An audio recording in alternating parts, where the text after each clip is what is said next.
Los españoles nos vacunamos en el 2020, nos vacunamos voluntariamente. Yo no he venido aquí por voluntad propia, se lo aseguro. Es un miembro de la trama. Siguiente pregunta. Siguiente pregunta. Entonces, no, el señor... Durmiendo la siesta en la sala de espera. Voy a responder. Es que tengo 3 minutos. Sí, esperando para reunirse con su gente. No, siguiente pregunta. No, pero permítame. Más incluso de lo que podíamos imaginar. Muchas gracias. Muchas gracias, señoría. Tiene a continuación la palabra, en primer lugar, por el Grupo Parlamentario Popular, el señor Bendodo. Muchas gracias, presidente. Buenas tardes, señoría. Bonito relato, pero creo que no le han explicado a usted el motivo fundamental de su presencia hoy aquí. Hoy no se le ha citado a usted aquí para que nos hable de la gestión de la pandemia, sino de las irregularidades de su ministerio durante la gestión de la pandemia, que son cosas distintas. Mire, entre el ministro Salvador Illa, que decía que España tendría como mucho algunos casos de COVID, que al final derivó solo en el año 2020 en cerca de 70.000 fallecidos, al candidato Illa, que ahora dice que el modelo de gestión en Cataluña es el de Pujol y el 3%, hay un reguero de irregularidades que es lo que vamos a hablar hoy aquí, que es de lo que le vamos a preguntar hoy aquí. Mire, señoría, sin usted y sin la gestión que hizo en el Ministerio, todas las irregularidades que aquí se investigan no hubieran sido posibles. Su ministerio, usted, fue un coladero de empresas piratas y de la trama PSOE que investiga la Audiencia Nacional. Contratos de su ministerio, impulsados por usted, los está investigando la Fiscalía Anticorrupción, la Audiencia Nacional y la Fiscalía Europea. Y por delitos muy graves, como organización criminal, tráfico de influencias y cohecho. Usted, señoría, tiene a la justicia pisándole los talones y la gestión que hizo en el ministerio. La primera pregunta que le hago, señorilla, es ¿cómo fue posible que se le colaran tantas empresas fantasma, tantos mediadores y tantos delincuentes que ahora investiga la justicia? Señoría, mire, ha habido 72 actuaciones de investigación, control y auditoría realizados sobre el Ministerio de Sanidad y los cargos en relación con la COVID-19. Hasta el momento, en ningún caso se ha hecho ningún reproche, ni administrativo, ni de procedimiento, ni mucho menos penal, contra ningún cargo vinculado al Ministerio de Sanidad. En una de las comparecencias que hice en este Congreso, en el Congreso de los Diputados, concretamente el 23 de abril de 2020, dije literalmente, van a encontrar, por ejemplo, si lo han revisado ya, yo les invito a hacerlo, que hemos comprado efectivamente por encima de precios habituales en estos productos. Claro, el mercado estaba como estaba y había que comprar. Van a encontrar efectivamente que hemos trabajado con proveedores conocidos y otros menos conocidos porque nos ofrecían un producto que podía interesar. Eso lo van a ver, sí. Van a ver que se hizo un esfuerzo muy importante por adquirir producto lo más rápidamente posible y lo mejor posible. Y para que se trajera a España lo antes posible. Y si miran en los respectivos portales de transparencia, donde supongo que también colgarán esta información, los esfuerzos de compra de otras comunidades autónomas encontrarán lo mismo. Esa era la situación, señoría, hace 4 años. El Ministerio de Sanidad activó una compra centralizada, con el procedimiento que les he resumido brevemente, consiguió traer material en unas circunstancias muy difíciles, el que necesitaba nuestro sistema sanitario y el conjunto de la ciudadanía, a unos precios razonables, atendiendo a la situación del mercado y sin ningún reproche después de 72 actuaciones de investigación, control y auditoría que haya encontrado ningún reproche. Esta es la situación, señoría. Y yo, además, ni en su momento, y mucho menos ahora, quise hacer política, en todo sentido de la palabra, de la pandemia, sino que me esforcé por trabajar con mis colegas, los consejeros de Sanidad, y hacerlo. Eso es lo que hice y eso es lo que voy a seguir haciendo. Sí, yo le digo que no le hemos convocado a usted aquí hoy para la gestión de la pandemia, si la conocemos. Me refiero a las irregularidades de la gestión de la pandemia. Mire, vamos a lo concreto. Pedro Sánchez visitó la fábrica de Hersil, que fabrica respiradores, el 3 de abril del año 2020. 6 días después de esa visita del presidente del Gobierno, usted, desde el Ministerio, a través de la Ingesa, le adjudicó un contrato para la adquisición de 5.000 respiradores. Es decir, 6 días después de la visita del presidente del Gobierno. ¿Qué sorpresa tuvimos ahí? Que teniendo usted la oportunidad de adjudicar directamente a la empresa que visitaron el contrato, pues no. Buscaron un mediador y se lo adjudicaron a Escribano Mechanical and Engineering. El precio del contrato se elevó a 36 millones de euros. Mi pregunta es, ¿Por qué adjudicó a un intermediario y no a la empresa que fabricaba los respiradores? Estos respiradores fueron fruto de la colaboración de estas dos empresas, Hersil y Escribano, en una situación muy compleja donde efectivamente había una escasez comprobable de respiradores y los equipos técnicos del Ministerio, con la colaboración del Ministerio de Industria, ayudaron a que esta empresa, Hersil, pudiera aumentar la capacidad de fabricación junto con Escribano y determinaron este procedimiento de compra. Me siento particularmente orgulloso de que pudiéramos haber conseguido en ese momento que dos empresas españolas pudieran fabricar en España respiradores. Incluso después, con estos respiradores, ayudar a otros países que los necesitaban. Era una situación, créame, crítica. Bien, ¿se siente orgulloso? Pues explíqueme también si se puede sentir orgulloso del precio que pagó por cada respirador. Por ejemplo, pagó 7.210 euros por respirador. Aquí está el contrato de la Ingesa. 11 días después, la Comunidad de Madrid, directamente con Hersil, compró los mismos respiradores a 5.620 euros. Aquí está el contrato. Es decir, usted pagó 8 millones de euros en comisiones a una empresa. ¿Por qué? Esa es la pregunta. ¿Hay algún motivo que solo sepa usted y el presidente del Gobierno? Es decir, usted pagó un 30% más por el mismo respirador que la Comunidad de Madrid. Pagó 8 millones de euros en comisiones a un intermediario. ¿Esto por qué se produjo? No se pagó ninguna comisión, señoría. 8 millones de euros más. No se pagó ninguna comisión, señoría. La prioridad en aquellos momentos era conseguir producto, en este caso respiradores, al mejor precio posible y, sobre todo, en el caso que usted me comenta, activar la fabricación en España. Y no se pagó ninguna comisión. Yo le podría nombrar muchos casos, en particular de la Comunidad de Madrid, de compras a precios superiores. No lo he hecho nunca, porque conocía la situación de primera mano, la situación en que nos encontrábamos en ese momento. Allá usted, en cómo conduzca sus valoraciones políticas. En aquel momento la prioridad del Gobierno de España y del Ministerio de Sanidad y la mía era conseguir productos de autoprotección, de protección, lo más rápidamente posible, en las mejores condiciones posibles y al mejor precio posible. Y a este respecto se articularon los mecanismos por parte del Ministerio de Sanidad para poder apoyar la compra y poder traer este producto, cosa que 4 años después sabemos que así se produjo. En cualquier caso, decirle que usted pagó un 30% más por el mismo respirador que la Comunidad de Madrid. Mire, la realidad es que usted donde va lleva a la espalda los sobrecostes por su gestión. Usted fue cesado en su día, en el año 9, de la Dirección General de Infraestructuras por inflar más del 50% las obras de la Ciudad de Justicia de Barcelona. Eso fue así. Por tanto, también es un caso de sobrecoste. Le hago una pregunta directa, señorilla. ¿Usted o alguien de su ministerio tuvo relación directa con los cabecillas de la trama corrupta de Mordidas que está investigando la Audiencia Nacional? Responda, por favor. No fui cesado en el 2009 por ningún sobreprecio. Fue un relevo a petición propia. Se lo aclaro a sus efectos. Y no tuve ninguna relación directa con ninguna de las empresas de las que usted... Ni nadie de su equipo, nadie. Vi en el Ministerio una sola vez al señor Koldo García, le indiqué cuál era el procedimiento y que se dirigiera a los técnicos y el resultado del equipo es que no contrató nada. Esto es el único contacto que yo he tenido con este señor.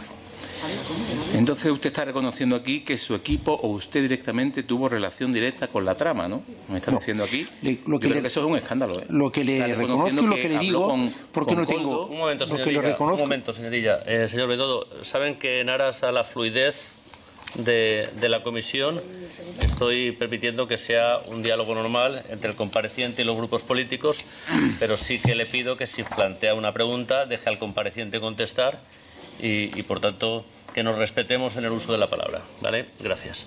Señorilla, continúe. Lo que le estoy diciendo, tal como he explicado, es que en aquellos días muchas personas se dirigieron al Ministerio de Sanidad.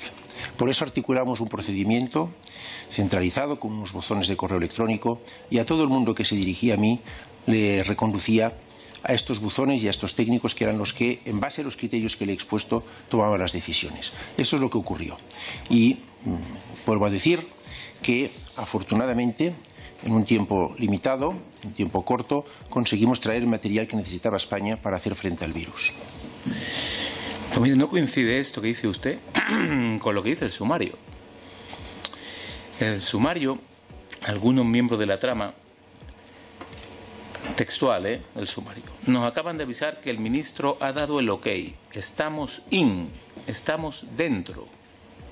Y usted dice que no contrató nada. Yo creo que esto hay que explicarlo bien. En cualquier caso, mire, su jefe de gabinete entonces, compareciendo ahora mismo en el Senado, ha reconocido no una, sino que 2 veces Koldo estuvo en el ministerio. Y que además hubo una comida con él para este tipo de contrataciones. No solo fue Koldo el que contactó con ustedes. Mire, le cito literalmente el sumario. El 24 de enero del año 21, un tal Nacho, creo que es Ignacio Díaz Tapia, alias Nacho Flashback, uno de los mosqueteros detenidos, no sé si sabe usted a lo que me refiero, manda un mensaje diciendo que el miércoles tiene que ir sí o sí a la comida con el jefe de gabinete de ella y tienen que preparar qué quieren y qué les va a pedir. Yo me pregunto aquí que qué les pidió y qué les dieron ustedes. Si puede usted aclararme esta cuestión. Se lo he aclarado y se lo reitero. Me vi una vez con el señor Koldo, le remití a los técnicos, le vieron, siguieron el procedimiento y el resultado es que no se compró nada. Esto es lo que hicimos. Y yo no estuve ni in ni out. Hice lo que tenía que hacer y por autorizar, señoría, ni tan siquiera las compras del Ministerio de Sanidad autoricé. Autoricé en los primeros días 7 o 8 contratos de compra por importe superior a 12 millones de euros hasta que por motivos de eficacia se delegaron esas competencias en otros responsables del Ministerio. Fíjese usted lo que yo, si podía autorizar compras en otros parámetros. Y lo que dice el sumario lo ignoro. Lo que no ignoro, y le digo con toda certeza y convicción, es lo que le he dicho. Me vi una única vez, le dirigí a los técnicos y el resultado es que no se compró nada del Ministerio de Sanidad a estas empresas. Mire, señorilla, hasta sale su ficha con su foto y su currículum en el sumario. Esto sale en el sumario, ¿eh? Esto sale en el sumario. ¿Qué quiere decir esto? Mire, le vuelvo a citar literal. Conversación en el chat de la trama, 20 de agosto del 20. Nacho Flashback otra vez. A las 7 habla con ella el de Canarias. En principio para darle el ok. ¿Con quién habló usted de Canarias entonces? Pues hablé varias veces con el presidente de la comunidad y con el consejero. ¿Para facilitarle la puerta a la trama? No autoricé ninguna compra de nada. Señoría, se vuelvo a decir. Hablé, casi cada día hablaba con casi todos los consejeros autonómicos. Y hablé varias veces con el presidente de Canarias. Y en esas fechas deduzco, por lo que he podido leer algún medio de comunicación, lo que estaba en discusión era si se autorizaba en Canarias un régimen especial de movilidad proveniente de la península.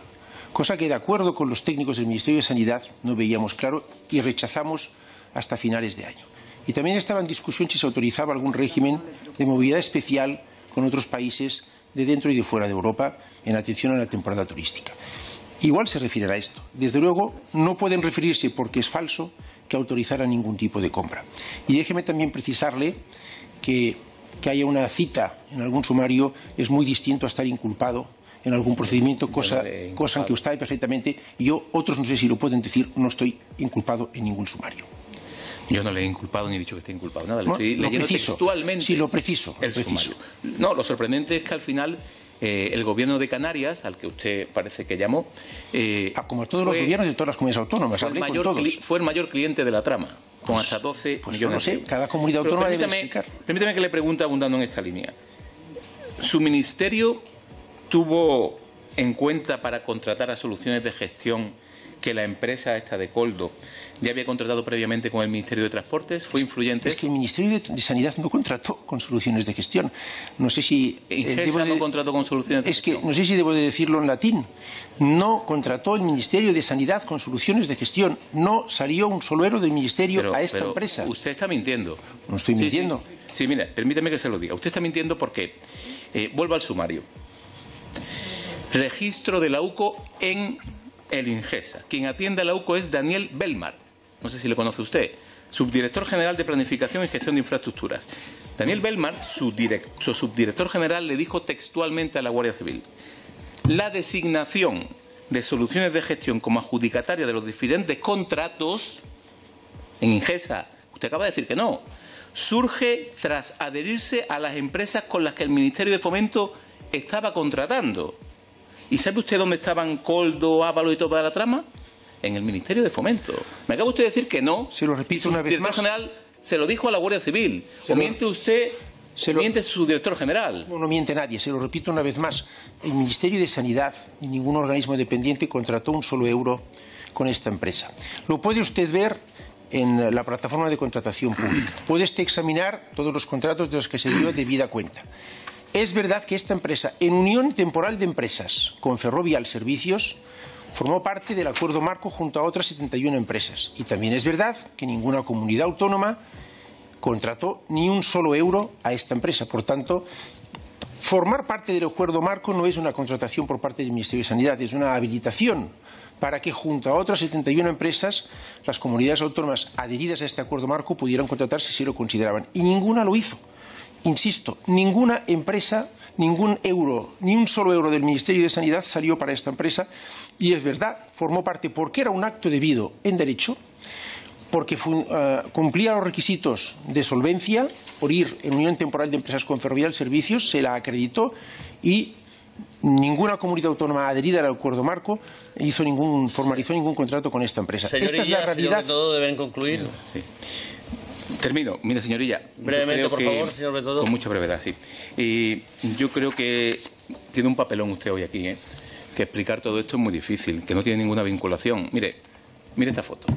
Esto está en el sumario también, Esto es un miembro de la trama durmiendo la siesta en la sala de espera, esperando para reunirse con su gente. Fíjate el grado de confianza.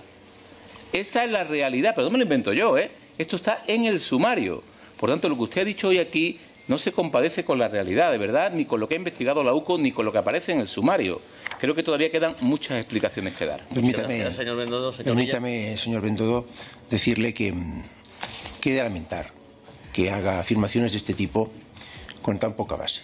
Una foto que no se corresponde con nada, una foto que no se corresponde con nada. Pero fíjese una cosa, ni durante la pandemia me esforcé en momentos muy complicados en mantener un estilo de hacer política que consistiera en difundir medias verdades y en atacar al adversario como lo está haciendo usted, ni lo voy a hacer ahora. Si ni en estos momentos de la crisis más importante que vivió España somos capaces de mantener un mínimo de unidad, pues en fin, no sé qué concepto de patriotismo tiene usted. Y esto no es incompatible, evidentemente aquí estoy para esto, estuve durante toda la pandemia compareciendo en esta Cámara para dar todas las explicaciones posibles. Las he dado, las seguiré dando siempre que se me requiera. Lo que usted dice es simple y claramente falso. Gracias, señoría. Señor Bendodo, una frase nada más. Sí. Ha consumido su turno de palabra. Permítame una frase, por favor. Vamos a ver, es que el señor Illa ha dicho que su ministerio no contrató con Soluciones de Gestión y la propia Fiscalía dice que el Ministerio de Sanidad contrató con Soluciones de Gestión. Gracias, señor Bendodo. Por tanto, necesitamos saber si miente la Fiscalía o el señor Illa. Gracias, señor Bendodo. ¿Ha concluido alguna cosa que postillar? Sí, que no contratamos nada desde el Ministerio de Sanidad con Soluciones de Gestión. No sé cómo volverlo a decir. Señor Bendodo, por favor, no tiene el uso de la palabra. Gracias, señoría. Tiene la palabra a continuación, en nombre del Grupo Parlamentario Socialista, el señor González. Muchas gracias, presidente. Muy buenas tardes y bienvenidos, señoría, a esta comisión. Podríamos decir que en proporción al tiempo que usted estuvo, es quizá el ministro de la Democracia que más ha comparecido en este Congreso durante el tiempo que ejerce.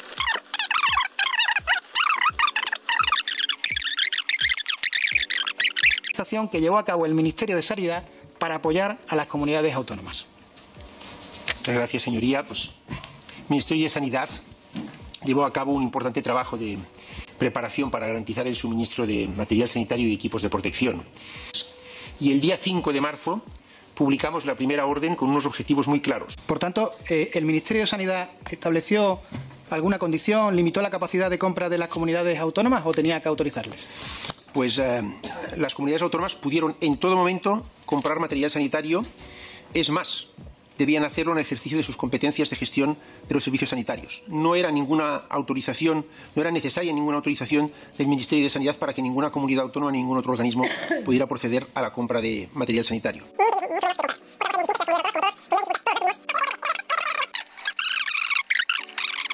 Nos miremos ante el espejo de aquellos días que fueron terribles. Muchas gracias, señor Illa. Le deseo muchísima suerte en las próximas semanas. Muchas gracias. Muchas gracias, señor Illa. Muchas gracias, señor González. A continuación, tiene la palabra por el Grupo Parlamentario Vox, el señor Flores. Muchas gracias, señor presidente. Buenas tardes, señor Illa, con la venia. Me va a permitir que empiece con una cuestión previa. ¿Le pasa a las preguntas que le va a formular en esta comisión el portavoz del Partido Socialista, el señor González García? No. ¿Puede recordarle que tiene obligación de decir verdad? Señor Flores, continúe con su intervención. Debo de entender que es usted una persona previsible el apellido que tiene... es Gracia, lo digo por mi madre.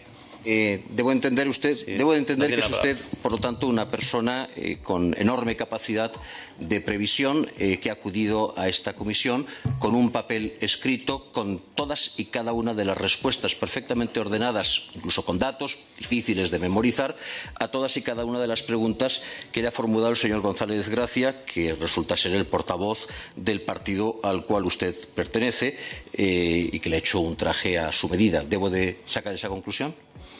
Debe de sacar la conclusión que usted estime oportuna.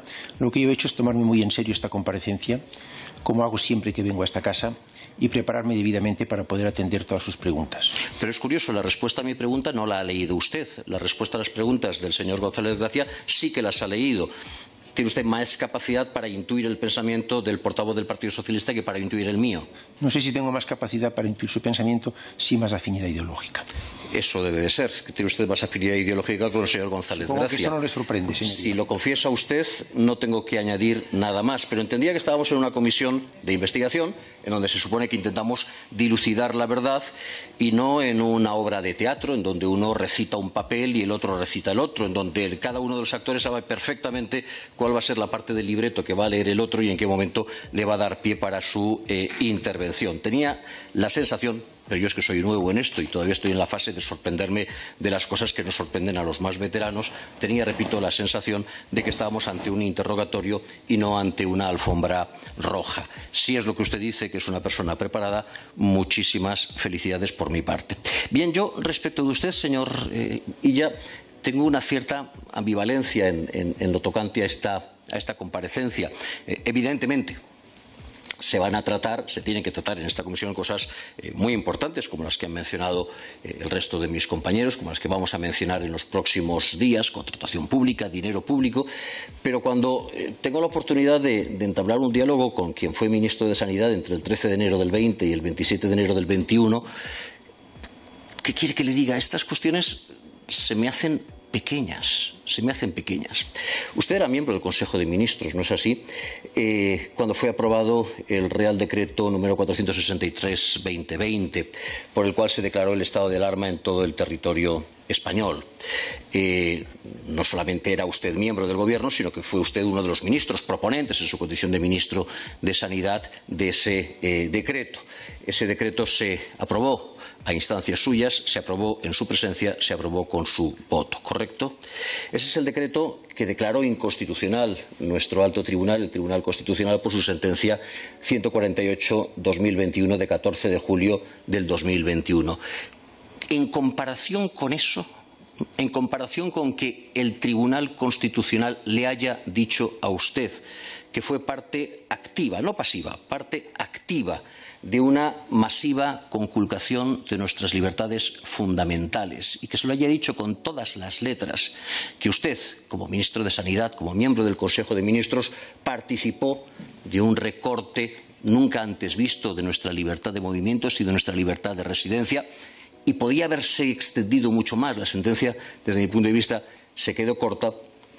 En comparación con eso, digo que usted gestionase mejor 50 o 100 millones de euros arriba o abajo, fíjese lo que le digo, casi hasta me parece una cuestión de detalle. Usted formaba parte del Consejo de Ministros también el 25 de octubre del 2020, ¿correcto? Y formaría parte también del Consejo de Ministros el 3 de noviembre del 2020, cuando fueron aprobados los Reales Decretos 926 y 956 de 25 de octubre y 3 de noviembre, por los cuales se prorrogaron los estados de alarma, y que fueron nuevamente, no una, dos veces declarados inconstitucionales, en esta ocasión por la sentencia 183/2021 de 28 de octubre del 21. Repito, ante su participación en ese masivo recorte de nuestros derechos, que usted gestionase mejor unos cientos de miles de euros me parece un detalle. Déjeme que le pregunte. Acaba de declarar, ya que estamos hablando de cuestiones importantes, hace apenas unas semanas su sucesora en el cargo, la ministra de Sanidad, usted ha omitido un dato que me parece que es importante y que habría aliviado seguramente la carga de trabajo y de responsabilidad y de respuestas que usted ha tenido que dar aquí. Y es que usted es ministro desde el 13 de enero del 2020, es decir, desde apenas un mes y medio antes del inicio de la pandemia. ¿Alguien en esta sala se acuerda del nombre de su predecesora en el cargo? Deberíamos acordarnos, porque usted ha dicho literalmente que la pandemia nos cogió sin estar preparados. Quizás deberíamos de preguntarle a la señora María Luisa Carcedo por qué nuestro sistema sanitario en marzo del 2020 no estaba preparado para una pandemia ni para otras tantas cosas. No es algo que le vaya a preguntar a usted, no se lo puedo preguntar a usted, no tiene usted responsabilidad en eso, en lo que sucedió en los meses, en los años anteriores al 2020, pero sí que estaría bien que alguien le preguntase a su antecesora, a la señora Carcedo, por qué España no estaba preparada para hacer frente a la pandemia. Desafortunadamente no se lo podemos preguntar a la señora Carcedo porque está muy ocupada en el sitio en donde el Partido Socialista manda a las personas amortizadas, que es en el Consejo de Estado. Así que se lo preguntaré a usted, ¿por qué España no estaba preparada para la pandemia en marzo del 2020? Muchas gracias, señoría. Creo que hay poco lugar a la duda. 4 años después, el estado de alarma salvó vidas. Y todos los países, en distinto grado y de acuerdo con las especificidades de sus sistemas jurídicos, decretaron confinamientos en alguna medida. El de España, efectivamente, fue un confinamiento estricto y, repito, salvó vidas. Y sí, yo formé parte, y lo digo con orgullo, del gobierno que adoptó esta medida. Y sí, hubo una discusión cuyo contenido no puedo ni debo revelar, al objeto de la promesa que hice al tomar posesión de mi cargo en el Consejo de Ministros. Y sí, al adoptar esta medida se contó con los informes pertinentes y la mejor información disponible por parte del Consejo de Estado. Y sí, aunque a usted le parezca que no es así, 6 veces esta medida fue prorrogada con una mayoría del Congreso de los Diputados. Mayoría que no contó, excepto en la primera ocasión, con el apoyo de su grupo. Cosa que también dice mucho de la actuación de cada quien en momentos críticos donde lo importante era salvar vidas. Y efectivamente, se tomó otra medida para decretar un estado de alarma referido exclusivamente a la Comunidad de Madrid, el 25 de octubre, efectivamente. Y efectivamente se tomó otra medida para decretar otro estado de alarma que también contó con el apoyo, ambas dos, de la mayoría del Congreso de los Diputados, la expresión de la voluntad popular, para tomar un estado de alarma por un periodo de 6 meses en régimen de cogobernanza, donde las autoridades delegadas eran los presidentes de las comunidades autónomas. Y efectivamente, en sentencia del Tribunal Constitucional se dijo que el procedimiento habría de haber sido el estado de excepción. No se dijo en ningún momento que en nuestro régimen constitucional no haya mecanismos que permitan en determinadas circunstancias restringir derechos fundamentales. Lo que se dice, sabíamos y respetamos en todo momento que únicamente se pueden restringir derechos fundamentales bien por parte del Poder Judicial, jueces, y hubo sentencias también durante la pandemia de determinados órganos judiciales que fuera de los periodos en que estaba vigente algún tipo de estado de alarma restringían derechos fundamentales de movilidad o de reunión en determinados supuestos. bien sea, por tanto, por medio de un órgano por parte del Poder Judicial o bien sea por parte del Congreso de los Diputados, como así se hizo. Y la sentencia del Tribunal Constitucional me permite que acabe, por favor. Lo único que decía es que el procedimiento en lugar de estado de alarma debía haber sido estado de excepción. Y respecto a no estar preparados, pues no lo estaba España ni lo estaba ningún país del mundo, ningún país, porque el virus nos cogió a todos por sorpresa y reaccionamos lo antes que pudimos, de la mejor forma que pudimos, y vimos cómo aparecía lo mejor de la condición humana. Fue efectivamente, señoría, una crisis sin guión. Y España, afortunadamente, la superó, a mi juicio, con decencia. 4 años después, lo podemos decir sin poco lugar a dudas.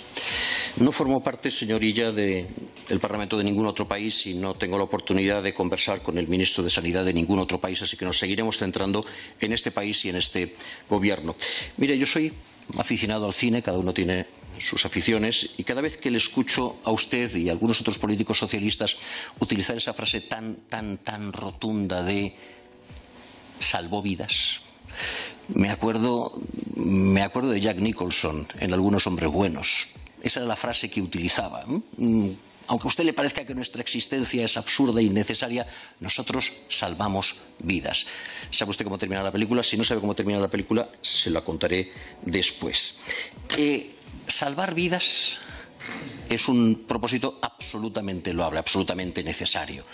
Pero en ninguna parte los fines, por loables que sean, justifican los medios cuando estos son torcidos. Es un problema filosófico. Usted es filósofo de formación, pero estamos en un parlamento donde se hace política y donde se hacen leyes. Tampoco es un ámbito que le resulta a usted en absoluto desconocido, pero estamos en el ámbito de la política y estamos en el ámbito del derecho. Y, por lo tanto, el argumento de que el fin justifica los medios y que, por lo tanto, mientras que hiciésemos algo con el objetivo absolutamente loable y absolutamente defendible de salvar vidas, ese algo está bien porque el objetivo era loable y defendible, ese argumento se puede vender en otros ámbitos, se puede vender en otro tipo de foros o de discusión, pero no se puede vender, repito, en un ámbito como este, en el que hacemos política y sacamos conclusiones políticas y en el que hacemos derecho y sacamos conclusiones jurídicas. Ya que estamos hablando de cuestiones políticas y jurídicas, su sucesora, le iba a preguntar antes por eso, en el Gobierno, en el Ministerio de Sanidad, la señora Mónica García,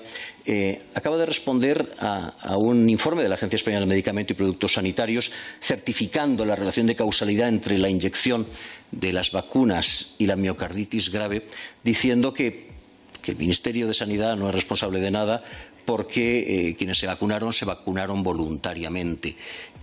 Ahora le voy a preguntar a usted como filósofo, no como jurista, le voy a preguntar como filósofo. ¿Los españoles que nos vacunamos en el 2020 nos vacunamos voluntariamente? ¿Cree usted? Sí. Como filósofo le hago la pregunta. Y como político sabiendo que todos actuamos dentro de una sociedad, constreñidos por constreñimientos sociales de todo tipo, políticos, etcétera, etcétera. ¿Usted lo cree? Sería muy pretencioso por mi parte contestarle en tanto que filósofo, le contesto en tanto que político y servidor público. Y le digo que no se obligó a nadie a vacunarse. Otros países lo hicieron. Países, por ejemplo, Austria. Y tuvieron problemas. En España, afortunadamente, no hizo falta. Porque la inmensa mayoría de la ciudadanía española, debido a la credibilidad del sistema sanitario español y a la credibilidad de los profesionales sanitarios, se vacunó voluntariamente. En unos porcentajes muy altos. Con un proceso de vacunación que yo creo que, aunque con humildad, puedo calificar de ejemplar. ¿No cree usted que fueron importantes las manifestaciones suyas y las del presidente del Gobierno? Yo dije entonces lo que sigo diciendo hoy, que las vacunas salvaron vidas y animé a la población. Y la limitación de capacidad de movimientos y la limitación de derechos a los no vacunados. Animé a la población a vacunarse. Señor Flores, deje al señor ya acabar y luego usted formula otra pregunta. Es muy distinto animar a la población a vacunarse que obligar a la población a vacunarse. Y aquellas personas que libremente decidieron, afortunadamente pocas, no vacunarse, no pudieron vacunarse, naturalmente tuvieron que hacer frente a una serie de limitaciones y a una serie de restricciones para justamente proteger la salud. Sé la diferencia entre una cosa y otra como jurista, pero iba a terminar mi respuesta disculpe. Para decirle que nunca he usado el argumento de que el fin justifica los medios. Simplemente he dicho y reitero que el fin principal en aquel momento, que la prioridad más importante era salvar vidas y que a esa prioridad subordinábamos otras prioridades en nuestra forma de actuar. Pero evidentemente esto no justificaba cualquier medida. Se fue cuidadoso, atendiendo a la situación que teníamos y a las urgencias, que eran muchas de aquel momento, en lo que respecta al cumplimiento de la legalidad vigente, que en todo momento se cumplió, y a los derechos fundamentales de los ciudadanos, que en lo que se pudo se respetaron, y cuando no se hizo o se restringieron fue por los cauces que establece nuestro marco de convivencia, es decir, la Constitución española. Pues indudablemente no fueron ustedes lo suficientemente cuidadosos y lo acreditan esas 121.760 víctimas que usted ha mencionado, esas 3 sentencias contrarias del Tribunal Constitucional que he mencionado yo, esa miríada de multas, primero impuestas, en algunos casos cobradas y en otros casos no cobradas por ser declaradas ilegales, y el hecho de que 4 años después estemos aquí en esta comisión discutiendo sobre los negocios del señor Koldo, del señor Aldama y de otros muchos más. En todo caso, quien determinará hasta qué punto fue usted cuidadoso o no lo fue será la Sala de lo Penal del Tribunal Supremo. Le recuerdo, lo sabe usted, pero me gustaría que constase en acta, que mi partido presentó hace una semana una querella ante la Sala de lo Penal del Tribunal Supremo contra usted en su condición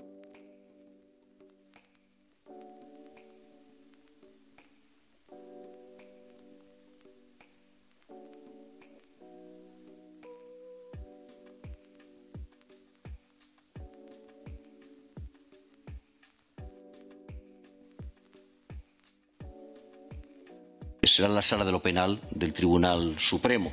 Le recuerdo, lo sabe usted, pero me gustaría que constase en acta, que mi partido presentó hace una semana una querella ante la Sala de lo Penal del Tribunal Supremo contra usted en su condición. Más que palabras de agradecimiento al equipo que dirigí en el Ministerio de Sanidad por haber atendido a tantos frentes al mismo tiempo, en particular por haber dado cuenta quincenalmente al Tribunal Supremo de qué hacíamos para proveer material y cómo lo distribuíamos.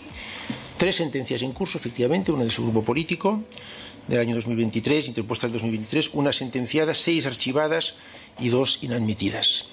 Y un montón de reclamaciones patrimoniales que hasta el momento han sido rechazadas una a una por el Tribunal Supremo. No tengo ningún inconveniente que, si usted tiene alguna duda, se dirija al órgano que estime más conveniente para que pueda fiscalizar mi acción. Eso, aparte de la labor de la Fiscalía, de la Intervención General del Estado, del Tribunal de Cuentas, del Tribunal de Cuentas Europeo, del Defensor del Pueblo, de la Oficina Nacional de Auditoría, etcétera, etcétera, etcétera. No sobraba esa afirmación de siempre colaborando. La pandemia ha terminado. Esta querella lo único que puede obstaculizar es su campaña electoral en Cataluña. Gracias, señor Flores. Gracias, señorilla. Tiene a continuación la palabra por el Grupo Parlamentario Republicano el señor Rufián.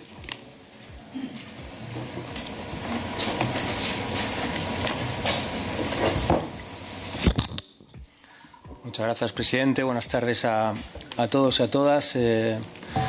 Buenas tardes, señorilla. ¿Cómo está? Muy bien, gracias. Voy a empezar con un par de previas. La primera es que cuanto le voy a decir está judicializado o publicado. Es decir, vamos a intentar evitarnos aquello de esto lo dice usted, esto, porque no es mi opinión, sino que es algo publicado por un medio o dicho o aceptado por un juez. La segunda cosa que le voy a decir es que le pido brevedad. Tengo solo un cuarto de hora y bastantes preguntas. Quizá le interrumpa. Pido disculpas de antemano, no es por falta de educación, sino por falta de tiempo. Así que, si está listo, pues empezamos. Sí que un par de puntualizaciones. Usted ha dicho que no quiso hacer política durante la pandemia. Bueno, para no querer hacer política, usted dejó el ministerio para presentarse. Ahora campaña electoral. Es curioso. Y también ha dicho que... ¿Tiene usted el derecho a presentarme unas elecciones? No, lo digo porque usted dice que no quiere hacer política, no quiso hacer política, me parece que no hay nada más político que presentarse en una campaña electoral. Y también ha dicho que no iba de comprar barato, sino que iba de comprar.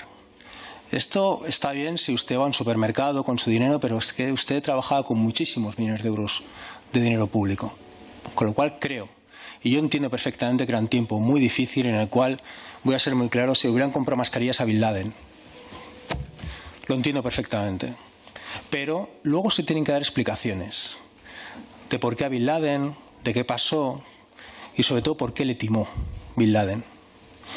Así que la primera pregunta que le voy a hacer, tanto que durante todo este tiempo usted ha presumido de gestión, de seriedad y de orden, ¿no? de corrección, ¿cómo es posible, con todo respeto hacia los choferes, que el chofer de un ministro acabe siendo uno de los principales proveedores de material sanitario en plena pandemia? Yo creo en el ascensor social, creo en la meritocracia, pero si usted controlaba tanto, ¿cómo es posible que un chofer llegara a vender material sanitario en plena pandemia? Primero, no he presumido de nada, no es mi estilo, y en segundo lugar, eso me lo tiene que preguntar a mí. Se lo tiene que preguntar a quien lo nombró. Yo puedo responder a los nombramientos que hice. Y en tercer lugar, el principal proveedor de material sanitario al Ministerio de Sanidad no fue ninguna de estas empresas. Usted puede acudir, afortunadamente, al portal de contratación pública y ver cuáles fueron los proveedores del Ministerio de Sanidad. 28 contratos. ¿Usted no es cierto que recentralizó las compras? ¿Sí o no? No. Nosotros aplicamos... No, se lo cuento. Nosotros explicamos... Las comunidades autónomas pudieron comprar material. Y compraron. Compraron. Y compraron. Usted puede ver que todas las comunidades autónomas compraron material. Dígame una compra. Una compra de comunidad autónoma. Lo que hicimos fue... Dígame una compra. Cualquier comunidad autónoma, de la Comunidad de Madrid, la Comunidad Autónoma de Cataluña. Tuve que, justamente en un caso, avalar que la compra que hacía la Comunidad Autónoma de Cataluña... Usted avalaba. Tuve que certificar... Ergo, recentralizado. Tuve que certificar... Señor Illa, señor Rufián, yo sí que le pediría que si hace una pregunta, deje al compareciente contestar. Y no repregunte mientras... No, disculpe, quizá no quería contestar así. Disculpe, señor Rufián. Mientras está por lo menos contestando a su pregunta, déjele finalizar la contestación y luego formule usted las preguntas que estime oportuno. Digo que todas las comunidades autónomas compraron material, en particular... Porque usted lo avalaba, señor Illa. En algún caso yo tuve... En algún caso no, en todos. ¿Me permite que me explique? No, en todos no. En algunos casos, en algunas compras que hizo, en algunas ventas que hizo el gobierno de China, se nos pedía al gobierno de España que dijéramos que el organismo comprador, la comunidad autónoma en cuestión, formaba parte del corpus institucional de España, y así lo hicimos. Era simplemente esto, certificar que la Generalitat de Cataluña formaba parte de España. Así que esto a usted le puede parecer un poco... En fin, era así. Y yo tuve que firmar diciendo sí. Le recuerdo, señoría, que está usted aquí como exministro y no como candidato a la presidencia. Y lo sé. A mí me da igual el papel de Cataluña en todo esto. A mí no. A mí sí, tanto en cuanto usted era el máximo responsable de un ministerio que avalaba las compras. No, los avalaba no. Y le recuerdo que esto no es un acto de campaña. No, ya lo sé. Yo no he venido aquí por voluntad propia, se lo aseguro. Siguiente pregunta. Entonces, pero permítame. Usted me ha preguntado por la compra centralizada. Es que ya le ha respondido. Avalaba las compras. Con lo cual, se le escapó que el chofer de un ministro vendía material. No he dicho esto. De acuerdo. No he dicho esto. He dicho que tuve como ministro de Sanidad en algunos casos que explicar al gobierno chino para que pudiera autorizar la venta a algunas comunidades autónomas que efectivamente las comunidades autónomas formaban parte de España. ¿Entiende que no es normal que en plena pandemia un chofer vendiera material sanitario cuando usted era el máximo responsable? ¿Lo entiende o no? Ya le he dicho, mi ministerio no compró nada a esta empresa ni a esta persona. Pero que lo vendía, vendía material cuando usted era el ministro de Sanidad. Pues esto usted tendrá que preguntárselo a quien lo autorizó. Y usted pasaba por ahí como Cristina Urdangarín. Vale. De acuerdo.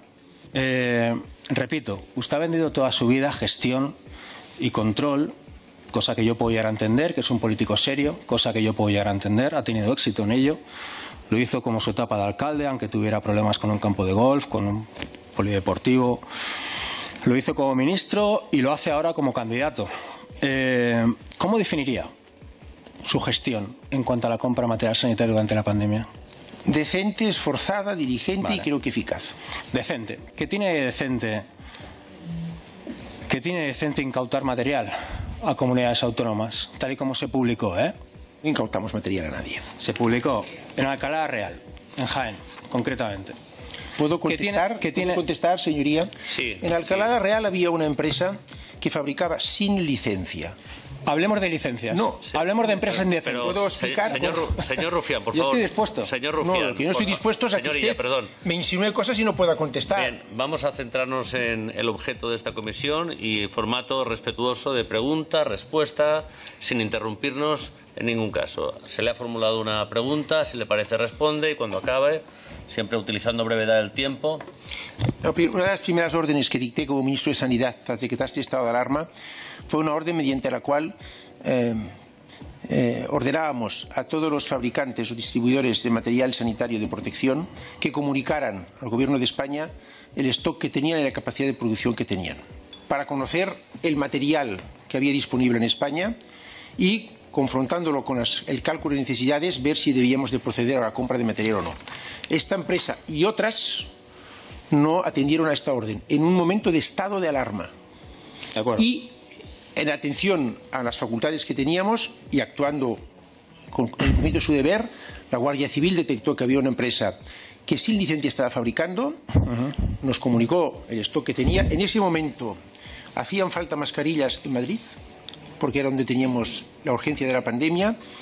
El material se distribuyó en Madrid. Hubo algunas personas que hicieron circular versiones no ajustadas a la verdad respecto a este episodio. Se procedió a dar licencia y a legalizar la actividad de este proveedor, que luego fue un proveedor, he de decirlo, muy eficaz durante el resto de la pandemia. Hablemos de proveedores ineficaces o indecentes. Usted ha calificado a su gestión de decente, de hecho. ¿Qué tiene de decente pagarle 3 millones de euros a unos fabricantes de yeso por unos respiradores que no llegaron? Hubo, ya lo he dicho, bastantes proveedores que no se dedicaban habitualmente al suministro de material sanitario, pero todos ellos, a los que formulamos compras del Ministerio de Sanidad, pasaron estos controles que he dicho. Y poco control, y efectivamente son 3 millones de euros. Un 3% del material que compramos tuvo incidencias. Sigamos. En algunos casos el material llegó con dificultades, se pidió el reembolso de dinero. No llegó. Es que no llegó. Y en los casos en que no llegó, se reclamó. Señor Rufián, déjelo concluir y usted luego reformula lo que considere, por favor. ¿Tiene decente pagarle 253 millones de euros a una empresa comercializadora de bebidas alcohólicas, alfombras, muebles, por unas mascarillas que llegaron mal y tarde? Yo creo que le he explicado, señor Rufián, que en los primeros días de la pandemia... Pero que son 253 millones de euros. Usted no puede aquí venir y decir que es que se les escapó. No se nos escapó nada. ¿Cómo que no? 253 millones de euros. 28 contratos, 750 millones de euros de material que llegó, excepto algunas incidencias que si quiere le detecto. Pero usted llama incidencia a 253 millones de euros. Que no fueron incidencias de 253 millones de euros. Lo acaba de decir usted. Se lo vuelvo a decir, no acabo de decir esto. No ponga en mi boca expresiones que no he hecho. Yo no acabo de decir que hay... 10 millones de euros han condenado por estafa. Mire, a cambio de unos guantes que nunca llegaron. Señor, 4 casos. Perdón, señor Rufián, vamos a ver si respetamos los usos de la palabra. Me está diciendo que no sabe nada. Pero si usted pregunta y cuando el compareciente le está contestando introduce nuevas preguntas y valoraciones sobre la contestación... Me está diciendo todo el rato lo mismo, que él pasaba por ahí. Disculpe, lo está haciendo ahora conmigo. Escúcheme y no hable usted solo. Escuche a los demás y usted tendrá su turno de intervención. ¿De acuerdo? Finaliza, señorilla, y continúa usted con las preguntas. Voy a decir que pese a las dificultades experimentadas en esos días, la práctica totalidad de los suministros contratados se recibieron en los meses en que más se necesitaban. Y hubo 4 incidencias de fondo. Una con la empresa Interpharma, los test de detección rápida. La empresa reintegró el dinero al Tesoro Español. 2, el caso Hiperín de respiradores. Se instó reclamación en vía ejecutiva. Y 2 contratos con la empresa Member of the Tribe para guantes de nitrilo, para los que también se ha instado la reclamación ejecutiva. Efectivamente, un 3% del material que se adquirió en unas condiciones muy complicadas. Esto es lo que puede usted comprobar si lee los informes del Tribunal de Cuentas, si ve todas las incidencias, todo lo que hemos publicado. Usted ya, con proveedores fiables, en plena pandemia, cuando ya había pasado el inicio de la pandemia, dijéramos, ustedes comerciaban con empresas en la otra punta del mundo que vendían material 600 veces más caro que material que vendían empresas de Toledo. Entonces, ¿qué me está contando? Que usted no sabía nada, que son errores, que pasaba por ahí, que todo era muy complicado. Usted tiene que entender que era un cargo público, de hecho, aún es un cargo público con una enorme responsabilidad. Y yo entiendo que era muy complicado hacerlo todo bien. pero también era muy complicado hacerlo casi todo tan mal. Siguiente pregunta. No, el señor. Voy a responder. Es que tengo 3 minutos. Sí, pero voy a responder. No. Entonces, señor. Yo aquí he venido a escucharle a usted.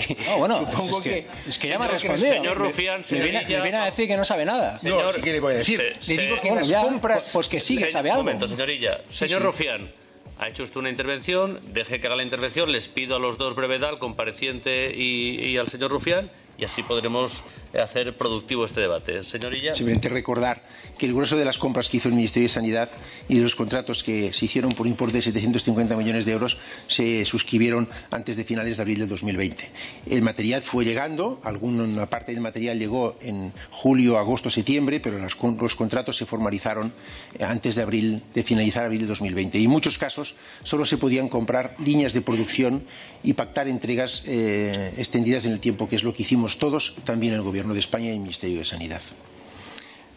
Tenía usted, en definitiva, peor suerte que el Coyote en el Correcaminos, ¿no? A la hora de contratar proveedores. Ignoro la suerte del Coyote y del Correcaminos. Yo trabajé mala suerte, bajo porcentaje de contratos que estaban mal. Me parece un dineral gastado en gente que estaba condenada por estafa. En algunos casos desde hacía años. No es ustedes cierto. Sí, por ejemplo, una empresa que compró después una nave en la Roca del Valle, donde usted fue alcalde durante 10 años. No es cierto. Su gerente... ¿Perdone? No es cierto. Les recuerdo que por el Código Penal, el artículo 556, usted no puede mentir. Y sí, ustedes trabajaron con una empresa con sede en San Cugat del Vallès, que no tenía ni un duro en la actividad económica, que tras la pandemia se hizo millonaria porque ustedes la contrataron, y que después de la pandemia se compró una nave en la Roca del Vallès, donde, oh casualidad, usted fue alcalde. Y su gerente, su creadora, su administradora, estaba condenada por estafa desde el año 2015. ¿Esto no es cierto? No es cierto. No es cierto. No estaba condenada por estafa, ¿no? No. Entonces... Estoy buscando la referencia para aclararse enseguida. Entonces, ¿por qué estaba condenada? Pues no lo sé, pero ella era administradora. Pero estaba condenada, ¿no? No era... yo qué sé. Vale. No. El señor Víctor Franco, su director de gabinete acaba de decir en el Senado que se reunió 2 veces con el señor Koldo García. ¿Usted no sabía nada de eso? Le indico otra vez que yo me vi una vez con el señor Koldo García, le dirigí a los técnicos y el resultado es que no se contrató nada por parte del Ministerio. Eso es lo que digo. Y mi gabinete, los miembros de mi gabinete lo que hacían era a quien venía con ofertas de material... ¿Comían con todos? A quien venía con ofertas de material se le dirigía a los organismos que estaban encargados de comprar, y el resultado es que no compramos nada de esto. Esto es lo que yo le puedo decir. Un contrato, tuvieron que devolver una fianza, de hecho estuvieron a esto de trabajar con ellos. Les vuelvo a repetir, ¿cómo es posible? Le vuelvo a repetir que no compramos nada, aunque no compramos nada ni contratamos nada con esta empresa. Estuvieron a punto, y es curioso que usted no se enterara de esto tampoco. Es que no compramos nada con esta empresa, se lo vuelvo a decir, señor Rufián, no sé. ¿Qué le parece? No vam comprar res amb aquesta empresa, es que no... No, es que no puedo decirlo de otra forma. ¿Qué le parece la gestión de Patricia Lacruz, directora general de Farmacia del Gobierno? Tengo en muy alto concepto la gestión que hizo la señora Patricia Lacruz al respecto. Ya, pero protagonizó diferentes operaciones fallidas. De hecho, fue la culpable de 650.000 kits de prueba defectuosos, se saltó varios protocolos en la adjudicación de contratos públicos, incluso obvió 14 veces la sede de empresas con las cuales después trabajó, y de hecho su sucesora le invitó a marcharse. Voy a ser generoso. ¿Por qué usted no la cesó? Cuando a tenor de los hechos... No, su gestión no fue buena. Es que no es mi opinión, es información. ¿Esto lo dice usted? Vamos. Esto lo dice usted. Tengo en alto concepto. ¿Pero le parece poco lo que le acabo de decir? Señor Rufián, debe ir concluyendo por un lado, y le acaba de formular una pregunta. Déjele que conteste la pregunta que le ha formulado. Me parece... Ya, pero no puede pretender que conteste lo que usted considere. Considere lo que estime oportuno. Usted pregunta lo que considera y el compareciente contesta lo que le parece. La señora Patricia Lacruz hizo una gestión, a mi juicio, buena, en un momento muy difícil. Se dejó las cejas. Fue una de las principales responsables de que España tuviera material sanitario en tiempo y forma. y no la cesé porque hacía un muy buen trabajo. Pero si pagó mascarillas 5 veces más caras que lo que vendían a pocos kilómetros. El precio medio de las mascarillas es inferior al precio de compra de muchas otras administraciones españolas que compraron en ese tiempo mascarillas. ¿Por qué la cesa, señora Darias? Y esto no lo digo yo, que yo no la cesé. No, la señora Darias. Pues porque es un nuevo equipo y tomó la decisión que tenía que tomar. Ya. También he de decir que los servidores públicos que desempeñaron su labor en esos meses, pues se dejaron mucho ahí. Y algunos de ellos necesitaban, en fin, destinos profesionales menos exigentes. A partir de ahí, cada ministro tiene derecho a tomar sus decisiones y cada servidor público, después de un periodo de tan intenso servicio por el bien común, también tiene derecho a buscar destinos que le parezcan oportunos. Acabo, señor presidente, gracias por la generosidad, con una reflexión final. Tras escucharle, señoría, estoy profundamente decepcionado. Esperaba bastante más. La verdad es que cuando a un cargo público le timan, la culpa es del timador. Cuando a un cargo público le timan 2 veces, la culpa empieza ya a ser del cargo público, que por cierto le inhabilita como cargo público porque no se entera de nada. Y cuando a un cargo público le timan 3 veces, es que hay tomate. ¿Qué tomate? Muchas gracias. Pues no siento que me timara nadie. Bueno, yo no estoy, mentiría si le dijera que no estoy sorprendido por su intervención. Yo por la Muchas suya, gracias, señorilla. Gracias, señor Rufián.